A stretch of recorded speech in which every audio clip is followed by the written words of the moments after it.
ఈ movie announce చేసినప్పటి నుంచి రిలీజ్ అయ్యే వరకు ఎంతైతే క్రేజ్ ఉందో అది ఇంక్రీజ్ అవుతూనే వచ్చింది తప్ప ఎక్కడ కూడా డ్యామేజ్ చేయలేదు. అంత పెద్ద స్పై యాక్షన్ మూవీ అయిన వార్ 2 మూవీని కూడా సైడింగ్ నెట్టేసి ఆడియన్స్ అందరూ కూలీ అంటూ మూవీ కోసం లీగల్ గా వెయిట్ చేశారు. అలాంటి మూవీ ఈ రోజు అయితే రిలీజ్ అయింది. అసలు మూవీ ఎలా ఉంది, లోకేష్ గారి డైరెక్షన్ ప్లే దీంట్లో వర్కౌట్ అయ్యిందా లేదా, అండ్ తను అనుకున్న ఎల్సీఓ దీంట్లో పాట అవునా కాదా, నాగార్జున గారిని ఎంత బ్రూటల్ గా చూపించారు, అండ్ దీనిలో రజనీకాంత్ గారిని ఏ విధంగా ప్రజెంట్ చేశారు, అసలు స్టోరీ ఏంటి, మూవీ ఏంటి, మన కోలీవుడ్ కి 1000 కోట్ల గ్రాస్ వసూలు తెస్తుందా లేదా అని మెయిన్ పాయింట్స్ గురించి మాట్లాడుకుందాం. ఫస్ట్ వీడియోలోకి వెళ్లే ముందు అయితే లైక్ చేసుకోండి. ఇక వీడియో స్టార్ట్ చేస్తే మరి థియేటర్ లో వార్ 2 ఉన్నా సరే కూలీ అనే స్టేజ్ కి తీసుకుని వచ్చారు ఈ మూవీ టీం అయితే. ఈ మూవీ వాళ్ళైతే ఎంతైతే హైప్ క్రియేట్ చేశారో థియేటర్ లోపలికి వెళ్ళాక దానికి మించిన హైప్ అనుకోలేదు, అంత బాగా రీప్రజెంట్ చేశారన్నమాట. యాక్చువల్ గా ఫస్ట్ మాట్లాడుకోవాల్సింది నాగార్జున గారి క్యారెక్టర్ గురించి. దీంట్లో మెయిన్ విలన్ క్యారెక్టర్ గా నాగార్జున గారు అయితే యాక్టింగ్ చేశారు. కొన్ని సీన్స్ లో అయితే నాగార్జున గారిని చూడలేము, ఎందుకంటే అంత బ్రూటల్ గా చూపించారు. మరి మెయిన్ గా దీంట్లో నాగార్జున గారిని ఇంట్రడ్యూస్ చేసే సీన్ ఉంటుంది. ఇంత బాగా డిజైన్ చేసి లోకేష్ గారు ప్రజెంట్ చేస్తారని ఎక్కడ కూడా అనుకోలేదు. అనేది వితౌట్ ఎక్స్పెక్టేషన్ తో వెళ్ళిన వాళ్ళైతే మెస్పరైజ్ అయిపోవాల్సిందే. మెయిన్ గా హీరో రజనీకాంత్ గారిని ఎలివేషన్స్ తో దుమ్ము లేపేశాడు. అండ్ దీంట్లో ఒక ఫ్లాష్ బ్యాక్ సీన్ ఉంటుంది కదా, అది ఆ సినిమాలో ఉంది, అది ఈ సినిమాకి సంబంధించింది అనేది కాకుండా తన ఫ్లాష్ బ్యాక్ లోనిది అన్నట్టు చూపించడం వెనుక కొంచెం స్టోరీ కూడా దాపెట్టారన్నమాట. మీకు ప్రతి ఒక్క క్యారెక్టర్ గురించి తెలియాలంటే ముందు స్టోరీ తెలియాలి. కొందరు కూలీలు తీర ప్రాంతాల్లో పనిచేస్తూ ఉంటారన్నమాట. అలా బతుకుని కొనసాగిస్తున్నప్పుడు కొంత సిండికేట్ గ్యాంగ్ వచ్చేసి వాళ్ళని కొట్టి వాళ్ళ దగ్గర ఉన్న డబ్బుల్ని ఆస్తుల్ని మొత్తం లాగేసుకుంటూ పోతూ ఉంటారన్నమాట. వీళ్ళని ఆపడానికి ఒక వ్యక్తి నిలబడతాడు.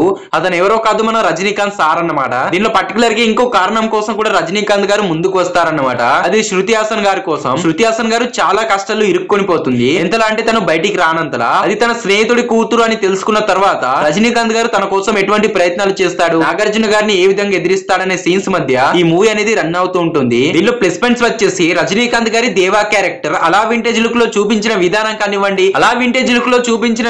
కానివ్వండి, తన characterisation, energetic looks, screen presence అన్ని చాలా బాగా చూపించారు లోకేష్ గారు అయితే. ఇక రజనీకాంత్ గారు తన యాక్టింగ్ తోటి జనాల్ని కట్టి పడేశారు అనుకోండి. కూలీ మూవీ ప్రమోషన్స్ వల్ల వితౌట్ ఇంట్రెస్ట్ లేకుండా వాళ్ళైతే కొందరు వచ్చే ఉంటారు కదా, వాళ్ళైతే దీన్ని చూసాక కుమ్మి పడేశారు, ఫుల్ ముల్స్ పెట్టేశారు కదరా అని అనుకుంటారు. అంతలా ఉందన్నమాట మూవీ అయితే. మామూలుగా థియేటర్ స్క్రీన్ పై రజనీకాంత్ గారిని చూస్తేనే ఆగలేము, అలాంటిది తను ఫుల్ గా మూవీలో చూసామనుకోండి. ఈ మూవీలో రజనీకాంత్ గారు ఏజ్డ్ పర్సన్ లాగానే చూపించబోతున్నారు. మెయిన్ గా తెల్లని గడ్డం, మధ్యలో తెల్లని వెంట్రుకలతో అలా క్యారెక్టర్ ని డిజైన్ చేసి లోకేష్ గారు ప్రజెంట్ చేసిన విధానాన్ని చూస్తే ఆశ్చర్యపోవాల్సిందే. 75 సంవత్సరాల్లో కూడా మాస్ లుక్ లో అదరగొట్టాడంటే తన యాక్టింగ్ చేసే పాత్రలు ఎంతలో జీవించుంటాడో ఆలోచించండి.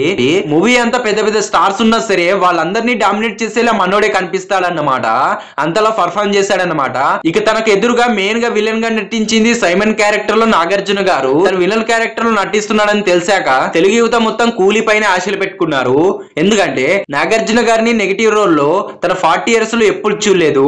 అటువంటిది ఫస్ట్ టైం నెగిటివ్ రోల్ లో, దాంట్లో కూడా బ్రూటల్ క్యారెక్టర్ కాబట్టి ఆడియన్స్ అంతా దీనిపై చాలా ఇంట్రెస్ట్ పెట్టుకున్నారన్నమాట. అండ్ ఇటు సౌబిన్ క్యారెక్టర్ కానివ్వండి, ఉపేంద్ర, అండ్ మన హిందీ యాక్టర్ అయిన అమీర్ ఖాన్ కానివ్వండి, దీనిలో హీరోయిన్ గా పాత్ర పోషించిన శృతి హాసన్ కానివ్వండి, అండ్ సత్యరాజ్ కూడా కానివ్వండి, తమ పాత్రల్లో ఇచ్చి పడేశారని చెప్పాలి. ఎందుకు బ్రో వీళ్ళనందరినీ ఇంక్లూడ్ చేసి చెప్తున్నాం అంటే, దీంట్లో ఉన్న ఒక్కొక్క క్యారెక్టర్ గురించి డీటెయిల్ గా చెప్పుకుంటూ పోతే ఇది వీడియో కాదు, ఇది ఒక చిన్న షార్ట్ ఫిలిం లాగా అయిపోతుందని ఇలా చిన్నగా చెప్తున్నాను అన్నమాట. వీళ్ళ గురించి తెలుసుకోవాలంటే ఫుల్ గా మూవీ చూడాల్సిందే. దీంట్లో మెయిన్ ప్లస్ పాయింట్ వచ్చేసి అనిరుద్ధ్ గారి బీజిఎం భయ్య.